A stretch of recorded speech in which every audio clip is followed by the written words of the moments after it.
제가 어쩌다 이렇게 된. 좀 살려주세요. 어쨌든 이번에 강선 의원은 살려드리기 어렵습니다. 어쩌다가 재수 없어서 사고가 난 거다 이렇게 보지 않습니다. 이재명 대통령이 물어봤잖아요. 응? 혹시 반명이십니까? 너 많이 컸다. 그렇지. 너 대드냐? 너 요새 소문 안 좋더라. 소문 안 좋다. 입법부 의원으로서 벨도 없는 행동이다 저거. 진짜 좀 쪽팔린 행동이다 저거는. 아니 나는 다 판단을 하고 하시는 말씀인 줄 알고 내가 묻는 거예요. 우린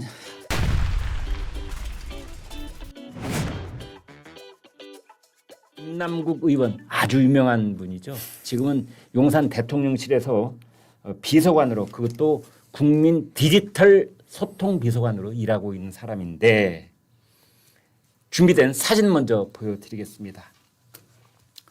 아마 형이라고 부르는 더불어민주당 의원 가운데 문진석 의원이 있는 모양이에요. 지금 저것은 문진석 의원이 김남국 비서관한테 보내는 그런 이제 문자가 찍힌 겁니다. 언론 카메라에 뭐라고 했느냐 여기 대해서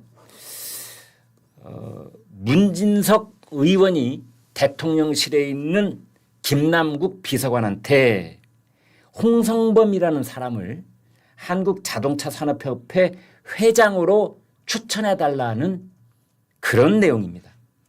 그래서 이제 문진석 의원은 뭐라고 얘기했느냐 이렇게 말합니다. 내가 추천하면 강훈식 실장이 반대할 거니까 아우가 추천 좀 해줘봐 라고 했고 김남국 비서관은 뭐라고 대답하느냐 훈식이 형이랑 현지 누나랑 추천할게요. 김남국 비서관은 강훈식 비서실장은 형, 김현지 뭐죠? 지금 실장이죠. 거기도 부속실장. 거기는 이제 누나 이렇게 친족 관계처럼 지내는 모양인데 아무튼 문진석 의원은 또 뭐라고 했느냐?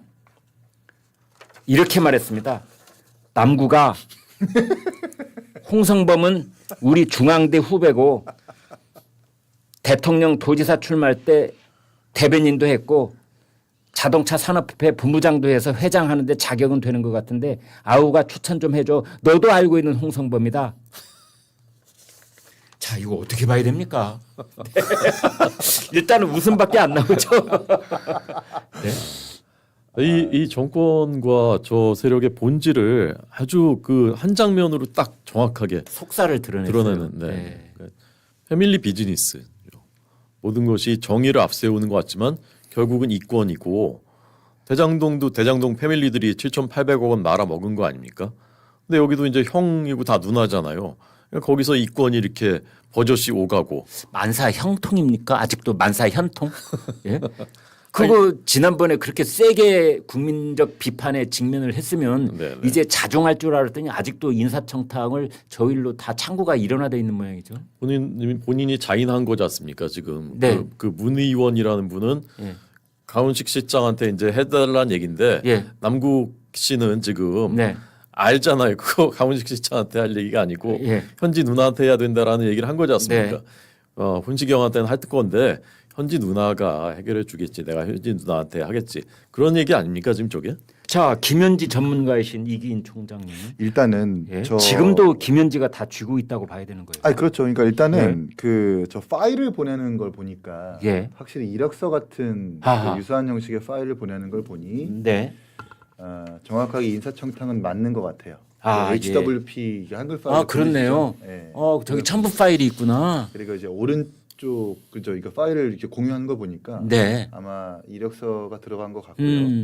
그리고 한국 자동차 산업 모빌리티 협회가 2015년 기준으로 연봉이 한 2억 6천 됩니다. 네. 상여금이 2,600 정도 되고 3억짜리네 그러면. 업무 추진비가 4,200인데 이것도 10년 전의 기준이라서 그러면 지금 한 4억 되겠네요. 뭐 물가 상승률 고려해가지고 아마 더 3억 더 넘겠죠. 그러니까 자동차 산업이면은 거기 오가는 덩어리가 거기 굉장히 이제 클 거 현대, 아니겠어요? 쌍용 뭐 이런 데를 회원사로 두고 있는 네. 그 이제 자동차 완제품 업계를 대변하는 그 조직이라서 네. 사실 크게 할 일은 없는데 돈을 많이 받는 특히 협회장 같은 경우에는 자동차 운전기사 비서 뭐 자기 사무실 그다음에 이거 상여금도 받고 업무 추진비 4,200만 원 받고 지금 언론 보도를 통해서는 그래요. 그 2015년 네. 기사입니다. 근데 이제 10년이나 10년이니까 지났으니까 아마 그보다 더 많아졌으면 많아졌지 줄어들지는 않았을 것이다. 네, 어쨌든 그만큼 중체 이 중책의 기관인데 네. 그런 기관의 임명 내지는 그 선발 회장의 어떤 그 직위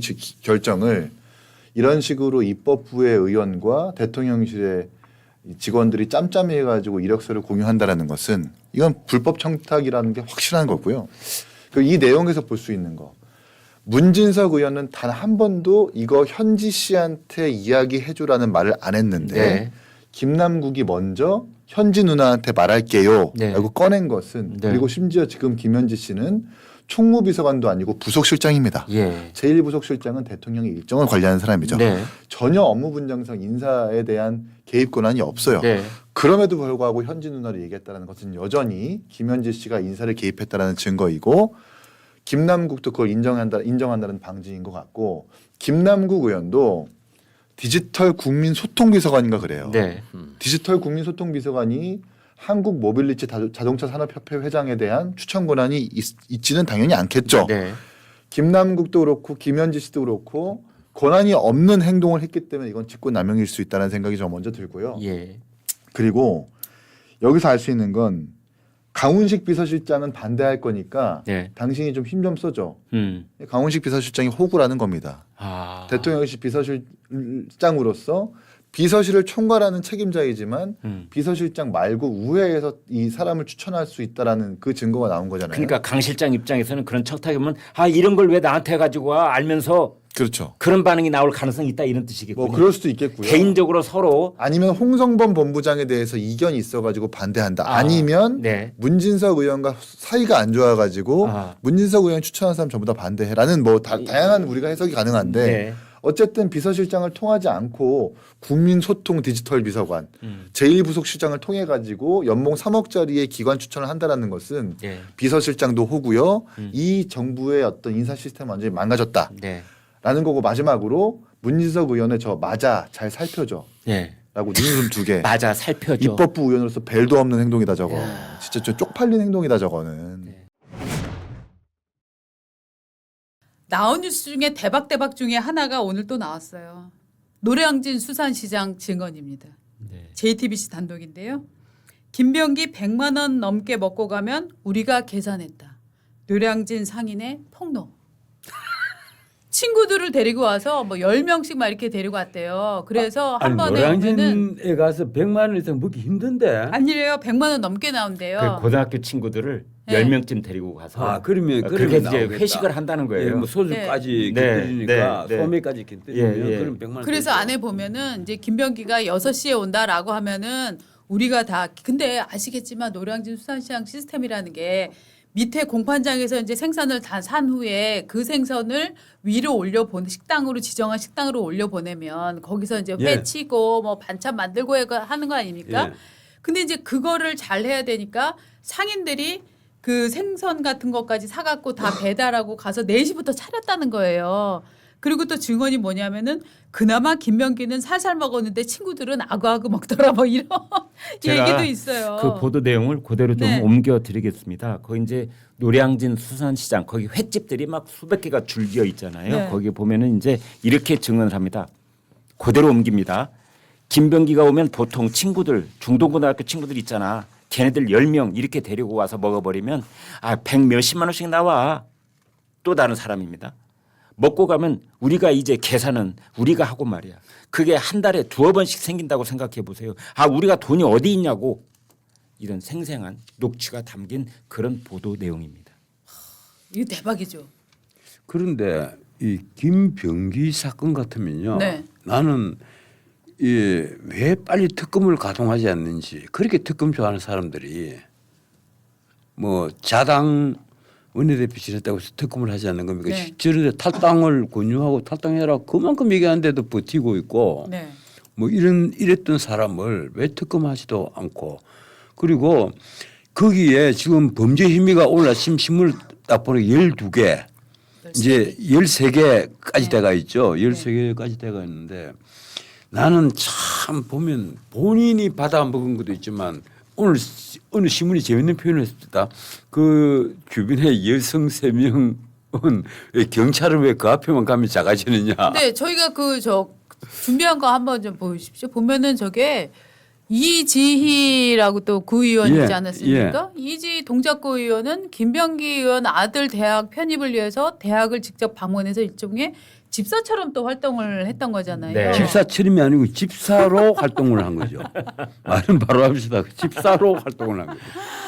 네, 이제 김경 씨 같은 경우는 저 미국에서 들어올 때 모자 쓰고 들어왔던데 저기 신분을 가리자는 건지 저를 더 봐주세요라는 건지 모르겠더라고요. 네. 하여튼 또 이 2022년에는 강선우 의원에게 공천 헌금 1억 원 저것도 지금 얘기가 공천 헌금이라고 얘기하지 맙시다. 공천 뇌물. 뇌물. 네. 아, 저 자꾸 뭐 오늘 또 보니까 어저께도 모든 신문이 공천 헌금으로 적어놨더라고. 혼날 줄 알았다 내가. 네. 혼날 형 줄 알았어. 어저께까지는 뇌물이라고 했다니까요. 아, 오늘 헌금은- 잠깐 혼나온 거예요. 헌금은 왜 헌금입니까 그게? 네, 맞습니다. 공천 뇌물 저것도 지금 강선우는 김병기한테 가서 보좌관이 받아왔어요 이랬는데 지금 김경은 내가 보좌관이 화장실 간 사이에 직접 줬다라고 지금 얘기하고 있는 거예요. 네. 지금 저 상황이 있고요.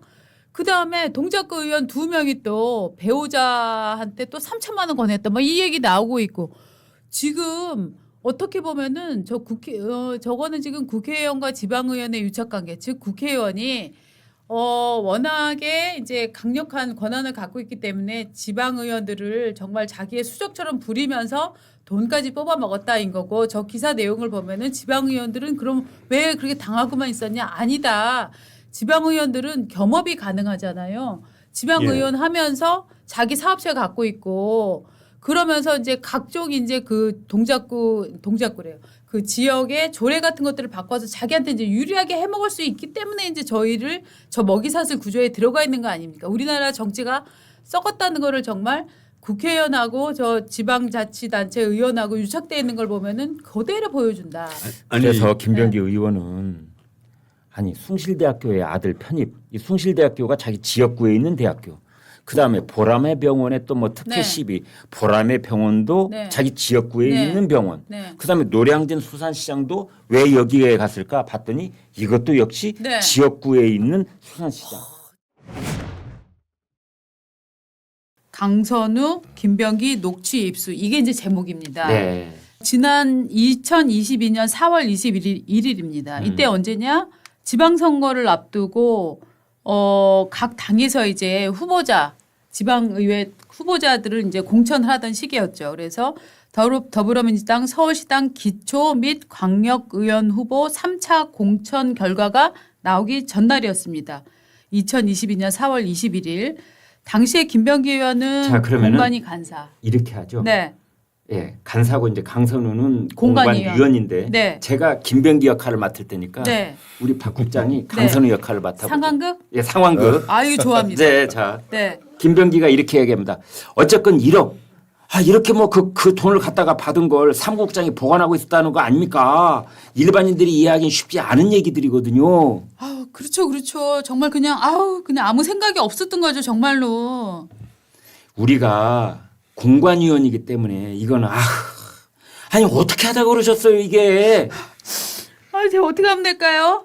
돈에 대한 얘기를 들은 이상은 제가 도와드려서도 안 되지만 정말 일이 커집니다. 법적인 책임뿐만이 아니고 어쩌자고 저한테 그걸 상의하셔서 가지고 진짜. 의원님 저 좀 살려주세요, 의원님.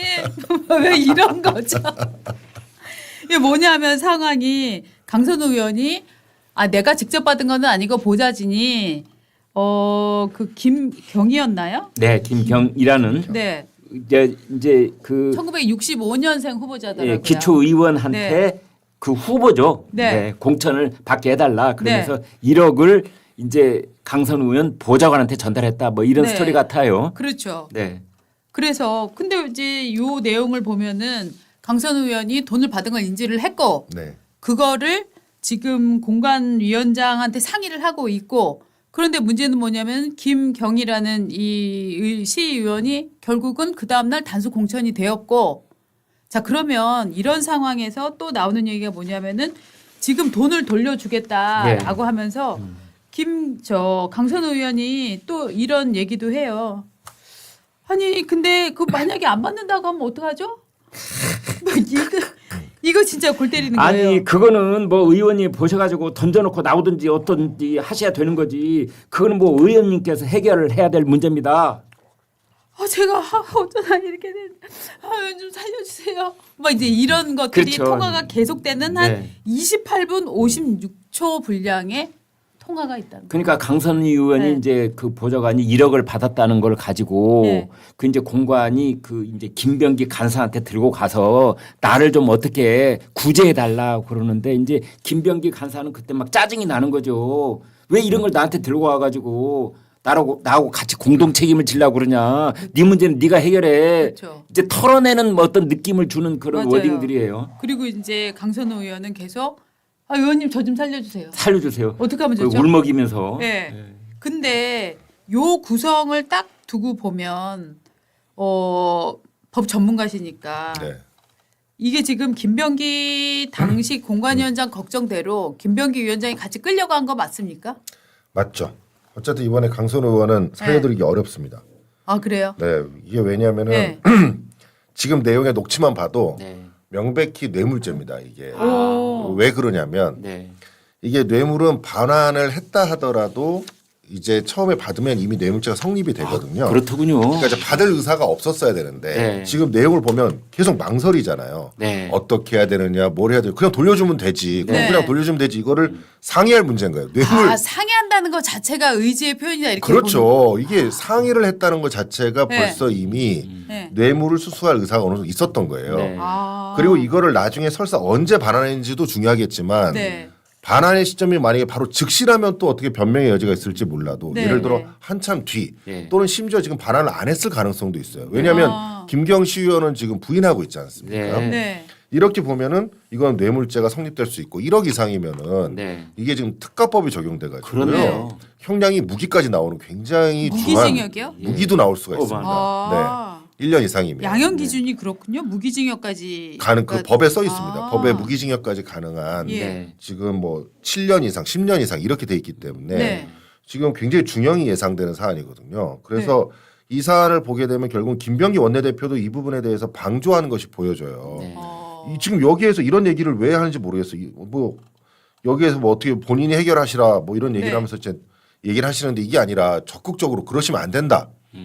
당연히 그래야 되는 거 아닌가요? 그죠, 공천 그죠. 과정에서. 네. 그리고 그 다음번에 실제로 또 공천이 됐어요. 그렇죠.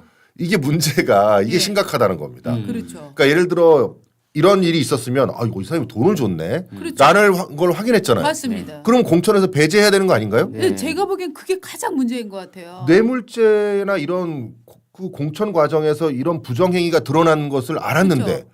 이 사람이 공천을 받는다는 거 이미 이거 자체가 그리고 강선호 의원은 공관위원이었거든요. 네. 공관위원직에서도 바로 사퇴를 했어야죠. 네. 사실은 돈 받는 사람이 어떻게 공관위원이 돼서 다른 사람을 심사를 해요. 그러니까요. 진짜 네. 저는 가장 황당했던 게 김경시 의원이 만약에 이거를 줬다면 네. 우리 김병기 당시 공관위원장은 공관위 돈을 간사. 주고 간사. 네. 돈을 주고 자리를 사려고 했던 사람을 간사로서 이걸 묵인해 버린 거잖아요. 묵인한 알면서. 거죠. 네. 알면서 묵인한 그죠? 거죠. 저는 이제가 굉장히 큰 것 같은데요. 이거는 정말 심각하다고 생각해요. 공천이라고 하는 거는 네. 사실은 여기 민주당의 공천에서 그 지역구 같은 경우에는 거의 그 시의원직을 주는 거나 다름이 없을 정도로 민주당 우세 지역 아니겠습니까? 그렇죠. 그럼 그런 상태에서 공천을 주는 부분이 돈을 주고 와고 갔다는 거. 네, 네. 지금 어제 지금 김건희 특검에서 뭐 매간 매직 얘기하고 맞습니다. 이것도 정말 매간 매직이지 그쵸? 않습니까? 이게 매간 매직이죠. 이게 매간 진짜 매직이죠. 매간 매직. 근데 이 녹취가 28분 56초래요. 네. 그러니까 30분 가까운 통화예요. 네. 30분이면 꽤 긴 시간이거든요. 긴 시간이죠. 그러니까 이제 김병기 의원은 이제 통화를 길게 하고 싶은 마음이 별로 없었던 거고 네. 강선 의원이 끝까지 매달리는 모양새 네. 이제 그렇게 짐작이 돼요. 그렇죠. 그러니까 이게 매달리는 게 저는 이해가 안 되는 게요. 네. 왜 매달리는 걸까요? 돈을 뭐 어떻게 하라고? 그럼 아니 자기가 돈을 그냥 안 받으면 되는 거지. 그렇지. 이거를 왜 김병기 간사한테 전화해가지고 공관에서 이거를 상의하고 30분간 뭐 제가 어쩌다 이렇게 됐을까 이런 말을 왜 하는지 그러니까 모르겠어요. 비공개의 암암리에 뭔가 해결책을 달라 이런 뜻 아니겠어요? 그게 매달리는 거는 이게 받고도 걸리지 않는 법을 상의한 거예요. 그런 거 혹시?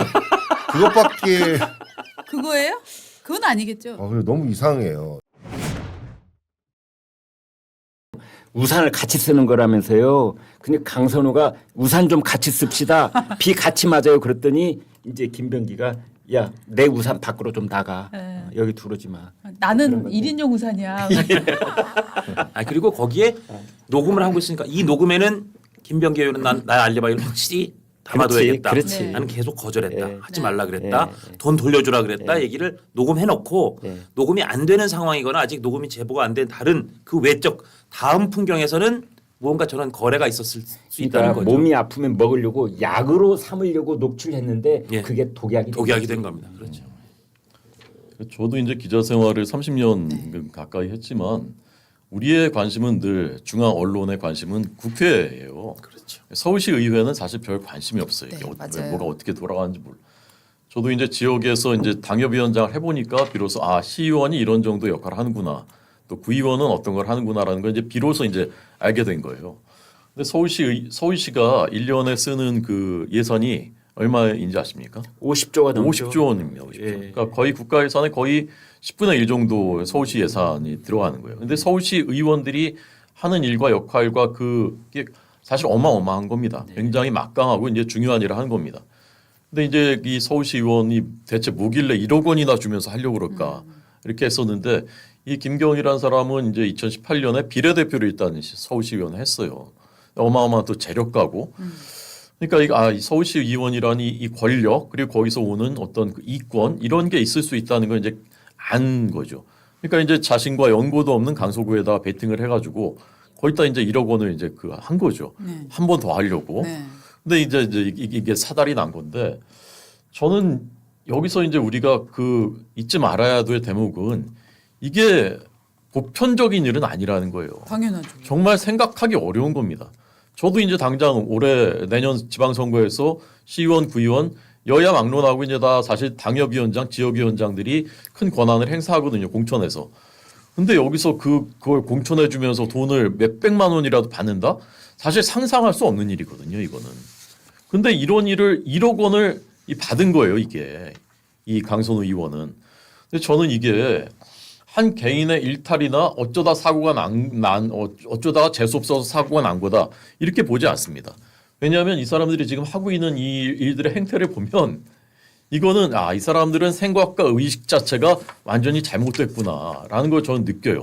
이 김병기 원내대표가 자기 장남일, 차남일 그리고 부인은 부인일. 구의원 법인카드까지 뺏어가지고 지역에서 마치 황제처럼 이렇게 행세를 하고 그리고 강선우 의원은 지난번에 치킨 닭뼈에다가 만두까지 다 쓰레기 처리까지 시키고 와서 변기 고치라고 하고 이런 일들을 보면서 이거는 한 개인의 문제가 아닌 거예요. 한 명이니까 지금 최민희 그에 앞서서는 진영의 전제 수장인 이재명 대통령도 취임하자마자 자기 아들 결혼식을 수백 명이 온 가운데 치르는 것 자체도 저는 상상하기 어려운 일이거든요. 그럼 이거는 이 진영 자체의 DNA가 잘못됐다. 뭔가 고칠 수 없을 만큼 여기는 지금 병이 들어있다라고 저는 봅니다. 네. 근데 그 원인은 뭐냐? 결국 나만 옳다.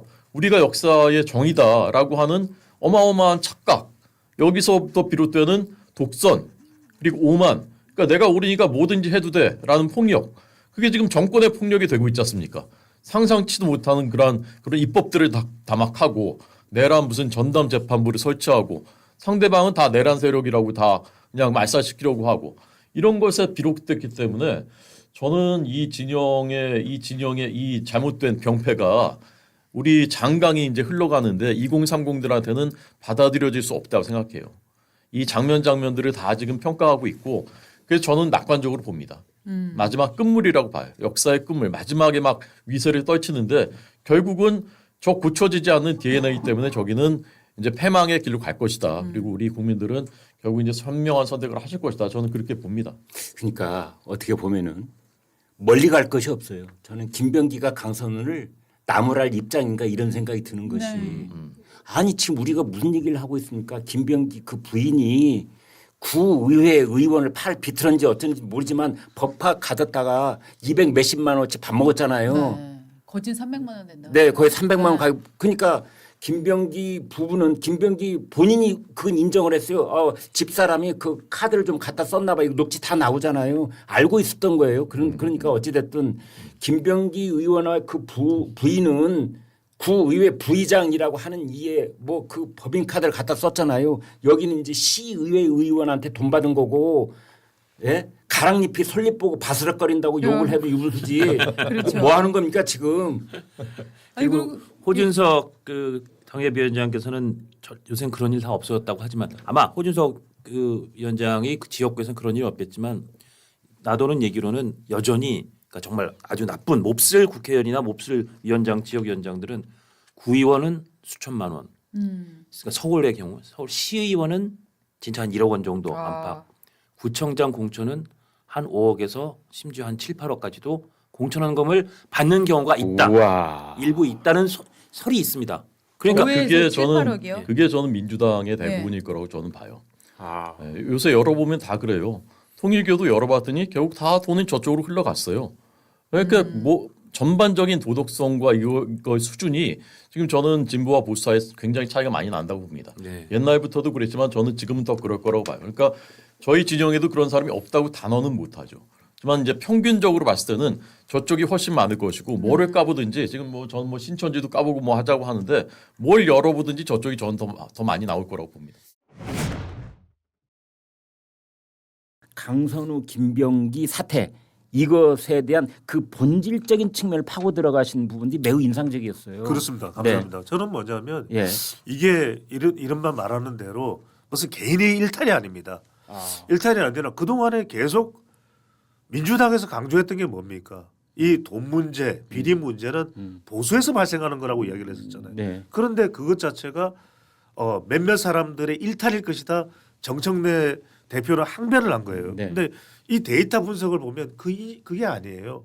이게 시스템 에러입니다. 시스템 에러. 아니 휴먼 에러라고 집권 여당의 대표님께서 말씀하셨는데 어떻게 그렇게 반박을 하십니까? 죄송합니다. 네. 그럼에도 불구하고 저는 항상 소신 있게 말씀드리지 않습니까? 저는 네. 누가 뭐라고 저를 평가하든 간에 네. 굴하지 않고 네. 왜냐하면 데이터를 쫙 분석해 보면 네. 이건 시스템 에러예요. 그리고 더 붕괴하는 건 뭐냐면 이 시스템 에러에서 더 붕괴하는 건 이거예요. 2022년대입니다. 2020년대 1960년대가 아니고 고무신 줘서 표 한 장 주세요. 고무신 드릴게요. 이게 아닙니다. 고무신과 막걸리. 막걸리입니다. 그런데 지금은 2020년이에요. 네. 경천 동지할 일이 서울입니다. 아. 서울의 그것도 동작구와 예. 강서구예요. 네. 동작구와 강서구에서 이런 일이 버젓이 벌어지는 겁니다. 그것도 다 지금 보시면 김병기, 강선우, 김경 이분들도 그럼 음서제도에서 학교를 다니신 분들이 아닐 거 아닙니까? 네. 청조 건정훈장으로 학교를 들어가신 분들이 아닐 거 아닙니까? 그런데 이 일이 벌어지고 있는 거예요. 그러니까 이제 김병기 아니 정청래 대표는 휴먼 에러다 네. 개인 일탈처럼 몰아갔는데 아니 거기 핵심 당사자인 김경이 그랬어요. 왜 나만 갖고 그래? 맞아요. 다들 그러는데 제가 볼 때 정청래 대표가 휴먼 에러 시스템으로 얘기한 건 두고두고 밈처럼 짤처럼 조롱받을 가능성이 높아요. 요 언론원에서 제작한 이 10대 의혹 표를 한번 보여드리겠습니다. 대한항공 그 호텔 칼호텔이죠. 제주 칼호텔 그 무슨 서귀포에 있는 스위트? 호텔입니다. 예, 스위트 무슨 룸이었죠. 로얄 스위트룸. 네. 160만 원 상당의 호텔 숙박권을 받았다. 요거를 보좌진이 폭로를 했더니 또 실드 논리가 나온 게 아니다. 34만 원에 갈 수 있다. 네. 이런 얘기가 네. 나와서 네. 다시 기자가 확인해 보니까 아 그거는 일반 룸이고 저희는 그 룸은 너무 특별하고 저 방도 적어서 일반에게 공개하지 않는다. 가격을 따로 우리랑 상담을 해야 된다. 따로 상담해 보니까 뭐 75만 원이다. 뭐 이런 얘기 들었다라는 기사까지 나왔어요. 그래서 저희가 방송에서 안내 방송 드렸습니다. 네. 제주 서귀포에 있는 칼호텔 로얄 스위트룸을 예약하실 분들은 네. 김병기 의원실에다 연락을 해라. 그러면 34만 원에 예약이 가능하다. 그러니까 네, 네. 아 그러네요. 네. 저도 34만 원 내고 가보고 싶네요. 그다음에 대한항공 특혜성 의전 요구. 가족의 베트남 하노이 출국 때 대한항공에 의전을 요구했다. 이런 논란이 있었고요. 네. 요 지금 사실관계가 다 확정된 건 아니고 지금 논란을 지금 의혹을 지금 말씀드리고 있습니다. 네. 국정감사를 앞두고 쿠팡 대표와 70만 원 상당의 식사를 했다. 네. 이런 논란이 또 나왔습니다. 네. 그다음에 보라매 병원에 이 며느리랑 손주였나요?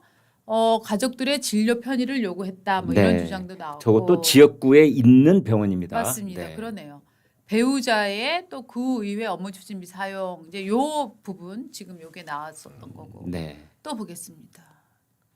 장남 국정원 채용 영향력 행사 요게 또 있었죠. 네, 저거는 이제 특징이 배우자가 개입돼 있고 네. 그 이제 김병기 의원 부인이 네. 국정원 기조실장한테 전화를 걸어서 네. 마치 혼내키고 다그치듯이 했던 그 녹취가 그것도 고스란히 남아 있습니다. 네. 네. 근데 김병기 의원 자체가 국정원 출신이잖아요. 네. 그러니까 이제 남편의 전 직장에 전화를 해서 부인이 그 아들을 뭐 그렇죠. 청탁을 한 그러니까 의혹인 저 거죠. 부인 생각에는 우리 남편은 한때 국정원 고위 간부였고 당신은 그때 내 남편의 부하였고 지금 내 남편은 민주당의 실력 있는 실력자 정치인이 돼 있는데 이제 이런 전제 조건을 놓고 그 녹취를 들어보면 아, 왜 저렇게 다그치듯 네. 그러니까 오히려 청탁을 해야 하는 거잖아요. 취직 청탁을 하는 부인임에도 불구하고 네. 기조실장한테 마치 뭘 따지더라고요. 그런 걸 보고서 아, 그 관계가 그렇게 생긴 거구나. 네. 이제 이런 거죠. 그다음에 이제 차남 숭실대 편입 의혹이 있습니다. 거기에 이제 또 빗썸이라는 저게 비트코인 코인 네, 거래소죠. 코인 거래소입니다. 채용 관여한 의혹이 지금 불거지고 있는데 저는 사실 저렇게 간단히 써서 그랬는데 저는 더 놀라운 게 김병기 의원이 그 국회에서 질의를 하면서 막 그런 얘기 했잖아요. 지금 이 코인 거래소가 뭐 하나 독점 체제로 운영되고 있는데 이게 문제가 있는 거 아니냐라고 얘기를 했다고 하는데 그게 빗썸의 경쟁사를 겨냥해서 지금 네. 얘기를 한 거였다. 네, 그러니까 즉 경쟁- 아들을 네. 특정 회사에 취직시키고 나서 그 회사를 더 키우기 위해서 네. 국회의원 자격으로 지금 저 국회에서 저런 식으로 질의한 거 아니냐라는 지금 의혹까지 나오고 있는 그렇죠. 거죠. 업비트라는 업체고 네. 그다음에 이제 두나무를 네. 상대로 해서 아주 날카로운 질문을 했었는데 빗썸에 대해서는 거론을 하지 않았어요. 네. 그 날카로운인데 저게 굉장히 우리가 보기에는 굉장히 사익적인 그러지 않아요? 그런 거죠. 맞습니다. 네. 그렇죠. 저건 완전 이해 충돌에 관여되는 부분인 것 같은데요. 저게 이해 충돌의 문제뿐만 아니라 네. 저것도 뇌물이 될 수 있어요. 저것도요. 왜 그러냐면요. 채용이나 네. 뇌물죄는 경제적 이익만을 얘기하는 게 아니거든요. 아. 그러니까 재산 범죄가 아닙니다. 뇌물죄는. 그러다 아, 보니까 네. 경제적 이익이 아닌 것도 다 이득이 돼요. 아. 그러면 아들의 채용과 관련돼서 네. 채용이 되고 예. 그다음에 그 채용을 해준 거에 대한 고맙다는 답례로 네, 만약에 저런 네. 빗썸에게 이득이 되는 네. 그런 내용의 질의를 하는 것이 대가 관계가 인정되는 순간 네. 저것도 뇌물이 됩니다. 아. 그러니까 뭐 뇌물죄는 사실 굉장히 넓게 인정이 되지만 네네네. 사실은 우리가 정치권의 그런 부분이 굉장히 좀 나이브하게 그러니까 네. 좀 넓게 네. 좀 완화된 경향이 있습니다. 우리 일반직들 공무원분들은요 뇌물죄가 굉장히 엄격하게 적용이 되고 있어요. 네. 근데 반면에 이런 고위 정치직들은 다 보면 청탁금지법 위반 뭐 네. 이런 식으로 가는 거예요. 뭐 정치자금법 위반 네, 뭐 이런 정치자금법 위반이고 네. 일반 하위 공무원분들은 전부 뇌물입니다. 네. 거기는 청탁금지법 없어요. 거의 그런 죄로 잘 우율이 안 됩니다. 네. 네. 이게 잘못된 거예요. 근데 오히려 고위직일수록 더 저 허술한 법으로 더 네, 약한 법으로 약한 처벌이 법으로 된다 처벌이 이거죠. 된다는 거예요. 네. 이게 왜냐하면 직무 관련성의 네. 개념을 너무 그 차등해서 지금 적용하고 네. 있는 아. 것이 문제입니다. 네.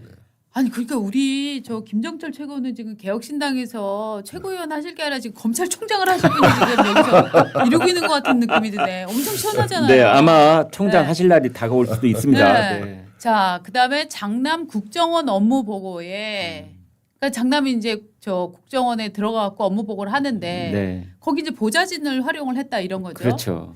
그러니까 이제 의원님 아들 숙제 대신해 준 거랑 비슷한 거죠 이제. 네. 그다음에 배우자가 구의원하고 보좌진에게 업무 지시를 했다. 그런 게 있고. 저게 이제 그 920호인가요? 920호 단톡방인가 하는 이 카톡방을 만들었대요. 텔레그램 방을. 네. 그런데 거기에 그 이제 가입돼 있는 사람이 김병기 의원, 김병기 의원 배우자 그리고 왜 여기에 동작구 의원들이 거기에 가입이 돼 있냐고요. 그래서 이제 김병기 의원도 아니고 김병기 의원의 배우자가 뭔가 지시를 내는 듯한 그런 것들을 업로드를 해요. 네. 그러면 다른 사람들이 어떻게 반응을 보이냐? 네. 예, 사모님, 예, 사모님, 예, 사모님 이렇게 하는 것들이 다 지금 이 캡처가 돼 있어서 지금 공개가 이미 됐거든요. 네. 지금 그걸 말하는 겁니다. 그다음에 또 보좌진 텔레그램 대화 내용 탈취도 있어요. 네. 배우자가 보좌진 텔레그램 대화를 몰래 빼내서 공개됐다.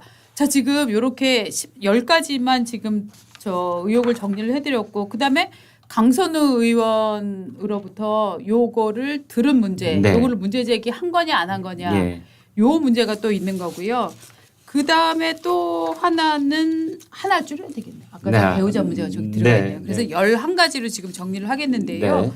근데 지금 아까 그 10가지 의혹 저희가 보여드렸던 거 생각을 해보시면 저기 유난히 배우자가 많이 나오거든요. 네. 그러면은 저 사이에서 저 배우자분은 혹시 V0로 불린 것은 아니냐. 배우자님이 V0고 네. 의원님이 V1이었나? 네. 전 이런 느낌도 드는 거예요. 참 정말로. 그러니까 뭐 그런 얘기도 우리가 할 수 있는데 경제 공동체 경제 공동체였는데 김병기 의원의 부부는 뭐 의정 공동체 뭐라고 해야 돼요? 뭐 무슨 그러니까요. 공동체라고 해야 돼요? 그러니까 네. 남편이 하고 있는 일에 거의 뭐 시시콜콜 다 개입을 하고 네. 이제 지시도 내리고 보좌관들한테 이제 그런 정황이 자꾸만 드러나고 있는데 이건 그냥 이번 뭐 원내대표직에서 물러났다고 해서 덮고 넘어갈 일이 아닌 것 같습니다. 그렇죠. 그건 아닌 것 같죠. 이재명 대통령이 물어봤잖아요. 뭐 혹시 반명이십니까? 이거 뼈 있다 없다. 아이 언중 유골이란 말이 딱 해당되는 거죠. 그래서 그죠? 이제 그 이재명 대통령이 이제 이재명 대통령 정청래 대표한테 그렇게 물어본 것은 네. 요즘 이제 그 민주당 지도부에 막 완전히 갈등이 심화되고 있잖아요. 네. 그게 하나는 1인 1표제 때문에 그런 거고 또 하나는 이제 바로 검찰 개혁과 관련된 거예요. 그러니까 보안 수사권 문제하고 중수청을 이원화하는 문제에 대해서 지금 당 지도부가 강경파의 뒷배경을 놓고 지금 이제 이걸 브레이크를 걸고 있는 그런 상황인데 네. 이것을 놓고 이재명 대통령이 어제 저녁밥 먹자 해서 청와대에 딱 오자마자 네. 악수를 하면서 던진 첫 마디가 대표님 혹시 반명이십니까? 라고 물었어요. 이거는 예전 말로 치면은 임금이 묻는 거잖아요. 대통령이. 저는 웃으면서 농담처럼 물었지만 그렇죠. 경우에 따라서는 등골이 서늘할 수도 있는 농담이다. 이렇게 보는 겁니다. 저도 대답 여야에 따라서. 말씀하시는 것처럼 이재명 대통령이 스몰 토크 농담처럼 했지만 그쵸. 전 어떤 느낌이었냐면 그 얘기 듣고 정말 전체 보스가 좀 조폭 같은데 비유하자면 무슨 보스가 중간 보스랑 불러다 밥 먹으면서 너 많이 컸다. 그렇지. 너 응. 대드냐? 응. 라고 물어보는 그런 뉘앙스였어요. 너 요즘 대든다는 소문 그러니까 있던데. 많이 컸고 대드냐? 너 요새 소문 안 좋더라. 소문 안 좋더라. 반명이십니까? 혹시 반광이십니까? 그 얘기잖아요. 어? 반광. 이거 김광일. 저는 친우입니다. 친은 참 친은.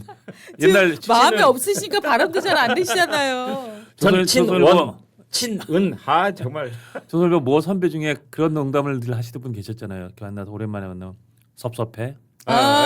소문이 안 좋아. 이러면 진짜 후배들이 잠깐만 내가 왜 뭘 그러지? 잘못했지? 오 선배한테 뭘 잘못했지 막 경기를 일으키게 했었는데 딱 그런 뉘앙스. 많이 컸다. 대드냐?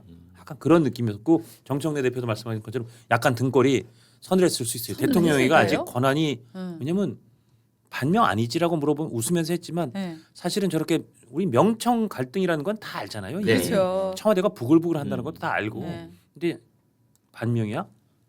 대들어? 라는 얘기를 대통령이 사실은 아직 4년 5개월 이상 임기가 남은 대통령이 얼마든지 쓸 수 있는 칼이 있거든요. 막말로 사정의 칼날을 맘먹으면 쓸 수 있는 거예요. 네. 진짜. 그래서 이제 정청래 대표가 대답하기를 저는 친명이고 친청입니다. 친청와대라는 예. 뜻의 청자 잘못 쓰면 정청래가 정청래, 되니까 예. 이제 그렇게 친청와대라고 대답을 했는데 그러면서 그 자리에서 반대소를 했다고는 하는데 얼굴은 웃었을런지 몰라도 예. 마음까지 웃고 있었을까? 속으로는 서늘한 바람이 하나 지나갔을 거로 봅니다. 싸했을 겁니다. 싸했을 근데 선배 거기 워딩을 보면 우리는 모두 친명이고 친청입니다. 예. 이게 약간 우리 모두 죄인입니다라고 얘기하면서 뭔가 핵심을 벗어나가는 그런 느낌 아니에요? 자, 회개하고 지금부터 기도 들어가겠습니다. 네, 그러니까 저는 이게 여기서 정말 약간 그 정청래 대표가 좀 당황한 것이 예. 만약에 이런 걸 좀 진짜 예상을 하고 준비를 해갔으면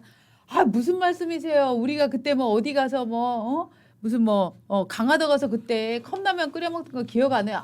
우리는 피를 나는 형제인데요. 뭐 이렇게 얘기할 수도 있었을 텐데 이게 우리 모두 죄인입니다처럼 우리는 모두 친명이고 친척입니다 이렇게 얘기하는 게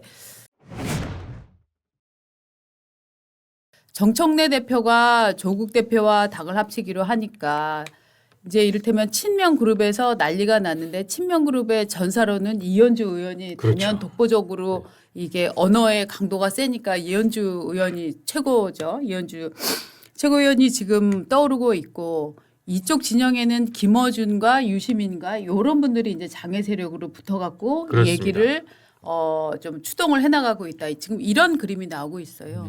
이 당연한 그림입니까? 그러니까 어제 최고위원 회의 보니까 오늘 아침에 신문들이 이현주가 정청래를 딱 째려보는 장면이 실렸던데 그 사진이 압권이었죠. 네, 눈빛이 그냥 예사롭지 않더라고요. 네. 그런데 눈빛뿐만이 아니라 실제 이제 입으로 한 발언은 눈빛 저리 가라하게 강성 발언을 했어요. 2인자의 반란이다. 로마 시대 때 2인자, 3인자들이 반란을 일으켰던 게 떠오른다. 뭐 이렇게 얘기를 한다든지 2인자의 대권 욕망이 표출된 것이다. 그렇습니다. 뭐 이렇게 얘기를 하면은 뭐 이 이상간의 직격탄이 있을까 싶게 하는데 저는 궁금한 게 이런 겁니다. 이현주가 갑자기 뭐 그동안도 친명이었지만 친명의 선봉장을 자임한 듯이 그렇게 하면서 정청래를 저격하고 나서고 있거든요. 예. 자, 그러면 이현주가 지금 노리고 있는 정치적 셈법은 무엇일까? 대개 중앙 정치에 이제 어느 정도 그 이력이 붙으면은 나중에 결국은 정치인이라는 것은 대권하고 나오고 끈이 생길까를 염두에 두지 않겠어요? 그러면은 이제 초선 재선 지나면은 그 다음에 생각하는 게 최고위원 시도하는 거고 아니면 광역 단체장 후보가 될 수 있을지를 저울질하는 거거든요. 그 다음은 뭐냐? 그 다음은 대권 꿈이죠. 대권 꿈 없는 사람이 누가 있습니까? 그렇습니다. 중간 단계로 이제 이 당 대표 이런 것도 꿈을 꿀 텐데 예.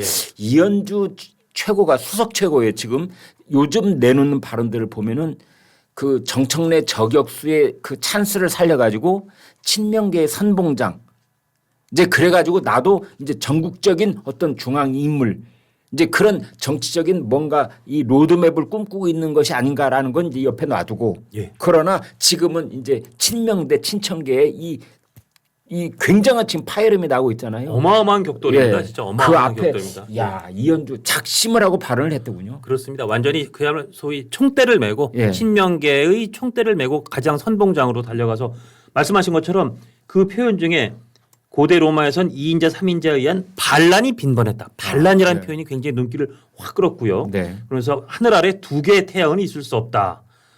이재명의 민주당을 정청래 조국의 민주당으로 전환하려는 시도다. 합당을 놓고 네. 이런 표현들을 그냥 아주 강렬하게 뱉어냈어요. 그 하늘 아래 두 개의 태양이 있다.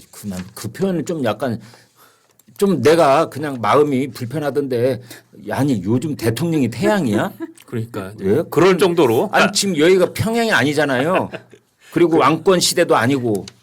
예. 근데 근데 어쨌든 본인도 이제 그 무심결에 갖다 쓴 비유였는지는 몰라도 그런 건 좀 부적절했습니다. 제가 보기엔. 반란, 태양 이 정도 표현을 써야 예. 이 친명계 아주 가장 대표적인 선봉장이라는 느낌을 준다고 판단했을 수도 왜 있고요. 내란이라고 하지? 그러니까. 그러니까 거의 뭐 내란이라고 내란이죠. 반란 내란이라는 네. 표현을 쓰고 내란이란 말은 저쪽하고 겹치니까. 정청래 대표의 정말 정치적인 어떤 생명줄과도 연관된 1인 1표제. 이게 저 중앙위원 590명 중에 515명이 이제 투표에 참여를 했습니다. 찬성이 312명이라서 60.58%, 반대가 203명, 39.4% 해서 당헌 개정안이 이제 가결이 됐습니다. 투표율이 87.29%. 이거 어제 정청래 승리의 날 맞습니까? 왜 웃으세요? 같이 동시에 치러진 그 네. 다른 두 개의 의제들은 반대표가 뭐 20표, 30표밖에 안 나왔는데 중앙위원들의 반대표가 거의 200표 가까이 나온다는 것은 예. 뭐 성공이라고 보기에는 좀 어렵죠. 여전히 네. 중앙위원들은 정청래 대표의 저 1인 1표제와 저 체제를 인정하지 않는다는 증거일 수 있기 때문에 네. 통과는 통과지만 그렇죠. 예, 뭔가 좀 상처뿐인 영광이랄까요. 그래서 예. 우리 정청래 대표가 이긴 사무총장이 이렇게 얘기를 할 줄 알고 이런 얘기도 했어요. 야 축구에서 1대0으로 이기나 3대0으로 이기나 이긴 건 이긴 거고 승리한 건 승리한 거야. 싸움이 장난이 아닌 게 이 박홍근 의원은 사선이잖아요. 나는 합당 보이콧할 거야. 지금 조직적인 반대 운동도 지금 벌일 수 있어라고 얘기를 하고 있고 또 잠깐 한번 들어보시면 좀 아까 그 숙주 얘기를 했었잖아. 이현주 의원이 이제 조국 대통령 만들려고 민주당을 숙주 삼느냐 이 얘기를 하니까 신장식 의원이 완전 이제 화가 난 거예요. 화가 나갖고 조국 혁신당 소속이잖아요. 그러니까 당적 7번 바꾸고 숙주를 정당을 숙주 삼는 이 원천 기술 보유자가 그런 얘기를 하니까 정말 당혹스럽네요. 그 원천 기술은 지금 이현주 의원이 갖고 있는 거 아닙니까? 좌우를 넘나들었죠. 네. 정말 난투극이 지금 벌어지고 말로 근데 그 난투극. 대목에서 저는 예. 이해를 이제 하나 못하는 게 네. 가령 이현주 최고가 네. 왜 저런 말을 했지? 네. 그 특히 조국 대표 대통령 만들기라는 대목에서 고개를 갸웃하게 됐어요. 네. 왜냐하면 그러면 정청래는 대권에 꿈이 없다는 뜻이니? 근데 이제 반문하고 싶어요. 네. 이거 뭔가 매우 속셈이 있는 발언 같기도 한데 네. 저게 뭔 뜻일까? 정청래도 대권에서 조국 라이벌한테 절대 자를 내줄 생각이 없어 보이는데 네. 그렇다면은 특정인의 대권놀이다. 뭐 알박기다 이런 표현을 써놓고 그 다음에 바로 가서 조국 대표 대통령 만들기냐 네. 이렇게 묻더라고요. 네. 이 제일 겁나는 것이요. 원래 도토리 키재기 싸움이에요.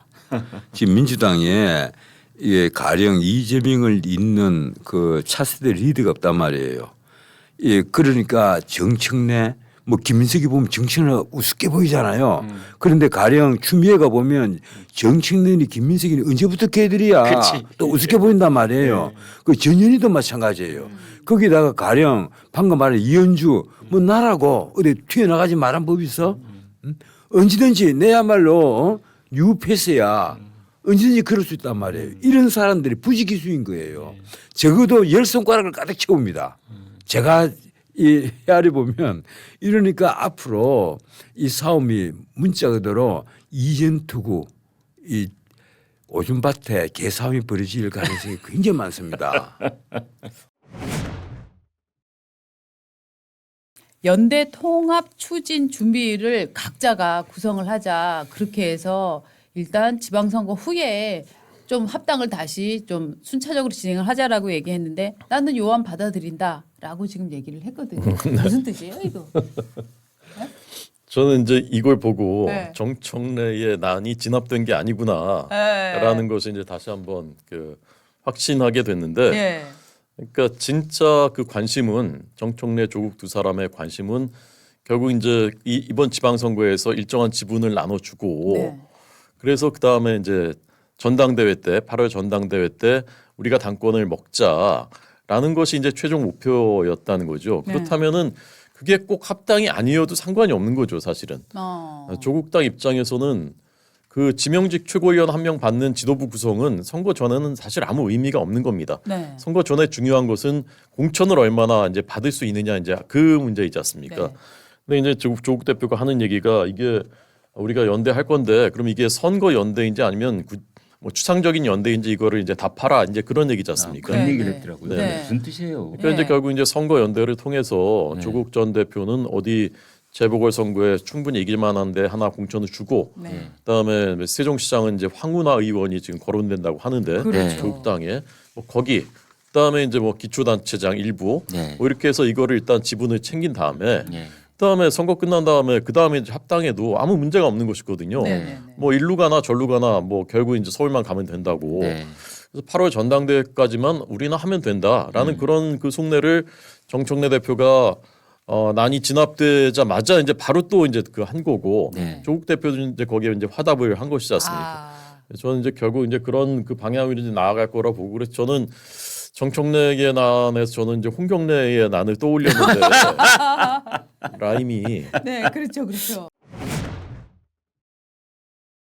포용적인 네. 보수를 하려면요, 가령 격차를 해소하는데 네. 그게 경제적 격차든 신문적 격차든 격차를 해소하는데 우리 보수가 앞장서야 된다는 것을 먼저 천명을 해야 돼요. 나는 그게 보수의 정체성을 하는 제 1번이어야 된다고 나는 늘 주장을 합니다. 그런데 이런 경제민주화 같은 것은요, 오류를 범할 가능성이 굉장히 높은 단어입니다. 그 박근혜 대통령도 당선자 시절 전에 선거 직전에 이 경제민주화는 철폐를 해라 이렇게 해서 철폐를 했잖아요. 결국은 박 대통령도 그 당시 후보 시절에 얘기를 들어보고 아차 깜짝 놀란 거죠. 노동자가 뭐 기업 경영에 참가를 해 깜짝 놀란 거예요. 맞아요. 그런데 네. 지금 이번에 뭐 강령을 바꾸고 정강 정책을 바꾼다면서 경제민주화를 그대로 놔둔다면요.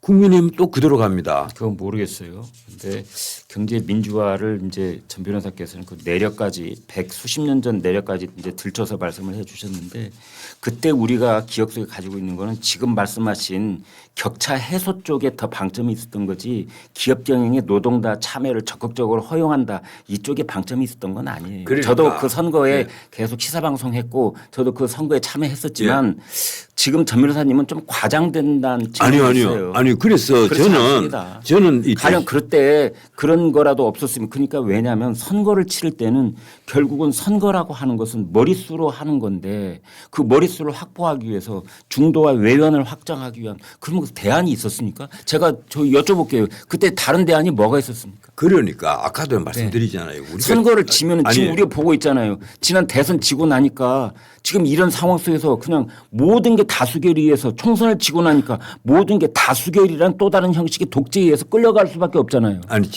그런데 그때만은 그렇지 않았다면. 잠깐만요. 지난 대선 때 네. 김문수 후보가 내놓은 혹시 정책 하나 생각나는 게 있습니까? 하나도 없잖아요. 정책 선거를 못한 거예요. 나는 그래서 늘 주장을 합니다. 가령 보수당 이러면요. 우리가 보수당이다 이러면 1번 아까 말했잖아요. 격차 해소는 우리가 앞장서겠다. 2번 청년들 일자리를 노동계획을 해서 노동계획을 반드시 해서 청년들 일자리를 만들어내겠다. 이런 식으로. 전 변호사님 지금 말씀하시는 게 다 경제민주화예요. 다른 그게 왜 말은 경제민주화입니까? 노동계획을 하는 게 왜 경제민주화입니까? 지금 노동 유연성을 확보를 하는 것은 경제민주화하고는 거리가 먼 거예요. 노동 유연성은 또 별도의 문제죠. 아니 지금 노동계획을 하려면요. 노동 유연성이라고 하는 것은 노동 유연성을 확보를 해야 되는 해고와 거예요. 고용을 그 기업 사정에 맞게 할 수 있도록 하자는 게 노동 유연성 아닙니까? 그 잘 알겠는데요. 예. 예, 우리가 말하는 노동 계획이라는 것은 뭔가 하면 노동 경지성을 풀고 세계 최고의 노동 경지성을 풀고 노동 유연성을 확보하는 겁니다. 그걸 결국은 우리가 노동 계획이라고 부르는 거예요. 이 이야기가 지금 한동훈으로부터 비롯되고 있는데 전 변호사께서 말씀하신 취지를 모르는 게 아니에요. 그런데 너무 이상론을 말씀하시는 거예요. 이상론 아니에요. 여기 대안이 뭐야 대안이? 아니, 이 대안을 갖고 지금 우리가 6월 3일 선거 어떻게 치를 겁니까? 아니 우리가 이 제가 뭐 정체성을 국민의힘 대변인은 아니에요. 아니, 이 정체성 국민의힘 지든 말든 저하고 아니, 잠깐만요. 상관없어요. 그런데 예. 어떻게 치를 겁니까? 네. 어떻게 치를 겁니까? 그걸 내 얘기나 이 정체성을 10개든 50개든 제대로 만들지 못하면 이번 선거 또 집니다. 또 완벽히 져요. 그냥 지는 것이 아니라 정체성. 아니 정청래가 왜 조국당하고 왜 합치겠다고 그러는데요. 정체성 때문에 졌다는 게 그게 탈레반 논리예요. 어허, 내 말은 뭔가 하면요. 탈레반이란 레디컬 아니죠. 이게 뭡니까? 그런 식으로 비약하시면 안 됩니다. 정체성을 늘 얘기하는 것이 매우 위험한 일입니다. 사실은.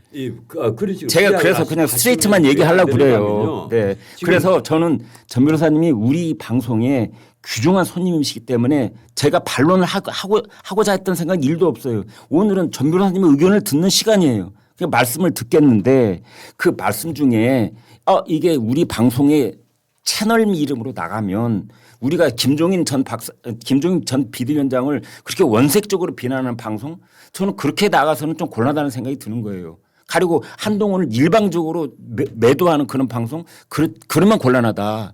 저는 전 변호사님 의견을 존중하면서 어느 정도 우리는 균형을 맞춰야 된다고 생각하는 사람이기 때문에 드리는 말씀입니다. 아니 지금 당의 정체성을 세우는 문제하고 정체성 세운다고 제가 소개 드리잖아요. 그 문제하고 또 왜 네. 똑같이 또 일치를 시키는 겁니까? 아니 정체성 세운다고 말씀드리잖아요. 내 말은요. 네. 지금 우리 국민의힘이 정체성이 무엇인가를 밝히지 않으면요. 이게 보수 정당인지 뭐 잡탕 정당인지를 모르는 겁니다. 일단 민주당 구별이 안 돼요.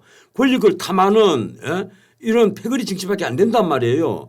권력을 탐하는 패거리 정당으로는 지금 국민의힘으로서는요. 백진백패합니다. 그 원론적인 말씀은 맞는데 원론적인 게 아니라 이게 지금 핵심 전략이에요. 지금 현 상황을 어떻게 하실 거냐고요. 아 그러니까 네? 지금이라도 그럼 정체성보다 이번 바로 6월 3일 세워야죠. 지방선거는 저도 좋다 이런 뜻으로 들려요 저한테는. 아니 정체성을 세운다는데 왜냐하면 왜 그렇게 뭐 6월 3일 덧셈을 해도 모자랄 지경에 뺄셈을 하는 데까지 다 한 다음에 제로 베이스가 되더라도 새 출발하자 이런 말씀하고 계시는 거잖아요. 정체성 확고하게 해서. 지금 내가 그럼 한마디만 더 묻겠습니다. 네. 그럼 한동훈을 국민의힘 정당 레떼를 붙여갖고 어디다 출마를 시키면 당선이 될 것 같아요.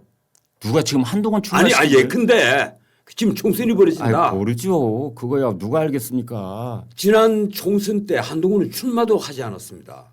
출마를 못 했어요. 그건 또 별도의 자기가 문제죠. 선거를 리드할 것 그때도 같았으면요. 우리가 방송에서 그랬잖아요. 당연히 가장 한동훈이 어려운 제대로 지역을 자기 출마를 목소리를 해야죠. 내려면 인천 계양을에 출마를 해서 거기에서 이기든 지든 한번 겨뤄봐야 됐던 것 아니냐. 그런 얘기 많이 했잖아요. 형님하고 나하고도 그런 얘기 많이 했던 것 같은데 한동훈의 결정적인 실패는 인천 계양을에 출마하지 않았던 것이다. 비록 가서 지더라도 해야 됐던 것 아니냐 그랬잖아요. 지금 그러면 네. 지금 우리 그 김공호의 말씀은 네. 이 상태대로 국민의 그 힘을 어떻게든지 뺄셈 정치하지 말고 덧셈 정치를 해서 제명구등하지 말고 다독이고 이래서 다들 단합을 하면 이번 지방선거에서 그나마 어느 정도는 성과를 거둘 것이다. 지금 이 말씀이잖아요. 지금요 당협위원장들 서울을 비롯해서 그러니까 야권하고 여권하고 지금 어느 정도 박빙세로 돌입할 수 있는 희망을 갖고 있는 쪽에서는 지금 피가 끓어요. 이런 일이 터지고 나면 그 현장을 어떻게 하실 겁니까? 현장 속에서 서울에 있는 21개 당협위원장이 지금 연대 성명 냈잖아요. 이렇게 다 우리 전부 다 죽는다. 어떻게 하실 겁니까? 그 21명 당협위원장들 몇 명은 어떤 분들입니까? 전 모르죠. 그것도 모르시면서 그런 말씀하시면 안 그러면 되죠. 정 변호사님 누굽니까? 그 사람 지난번 21명 이름 얘기해 보세요. 그러면 잠깐 제 말씀도 다 듣고 어떻게 얘기를 상대편 하세요. 말을 그런 식으로 역공을 합니까? 아니 제 말씀도 전 변호사님이 다 듣고 토론 과정에서 상대편 역공하는 스킬을 제가 여러 번 보는데 그런 식으로 하시는 건 아니죠. 저보고 아니, 21명 아니, 이름을 이거야. 대보라니요. 제가 21명 이름을 어떻게 합니까? 아니 나는 다 판단을 하고 하시는 말씀인 줄 알고 내가 묻는 거예요. 우린 한번 보세요. 네. 지난번 총선 때 우리가 예. 수도권하고 서울에서 어떤 결과를 가졌습니까? 수도권 서울에서 한동훈이 공천으로 그대로 진입되고 지금 그 당협위원장 그대로 다 있습니다. 그대로. 당협위원장 바뀐 데 거의 없어요. 나 없다고 알아요. 그 당협위원장 그대로 다 있거든요. 지난번 총선 때 참패를 했던 그러면 그 당협위원장 내 말 나도 말할 기회를 좀 주세요. 갈아치워야 됩니다. 아니 나 말할 기회를 좀 달라니까요. 그때 선거에서 참패를 했던 사람들 그대로 앉아가지고 그 기득권을 그대로 누리면서 외군 가면 구의원, 시의원들 다 공천권이 지역구 당협위원장들에게 있습니다. 그러면서 하는 말이 지금 김공희 하시는 말씀과 똑같은 얘기를 해요. 그래서 내가 완벽하게 패배하는 지금 지름길을 말씀하시고 있는 겁니다. 당을요 눈이 번쩍 띄게 바꾸지 않으면 이번 선거 또 다른 참패를 불러올 뿐입니다.